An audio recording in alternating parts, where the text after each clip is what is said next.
Exclamatory sentence থেকে assertive সেন্টেন্সে পরিবর্তন করতে গেলে যদি এক্সক্লামেটরি সেন্টেন্সটায় বাস্তব কোনো ঘটনার উল্লেখ থাকে এবং সেই বাক্যটা যদি ইফ দিয়ে শুরু হয়, অ্যাসার্টিভে পরিণত করতে গেলে কি করতে হবে না, ইফ শব্দটা পরিবর্তে আই হোপ শব্দটা ব্যবহার করতে হবে।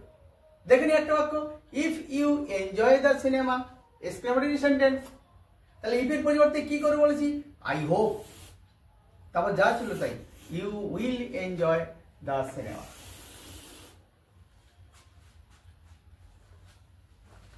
এক্সক্লামেটরি সেন্টেন্স থেকে অ্যাসার্টিভ সেন্টেন্সে পরিবর্তন করতে গেলে যদি কোনো অবাস্তব ঘটনার উল্লেখ থাকে এবং সেক্ষেত্রে যদি বাক্যটা ইফ দিয়ে শুরু হয়, তাহলে অ্যাসার্টিভ সেন্টেন্সে আই উইশ দিয়ে বাক্যটা শুরু করতে হবে।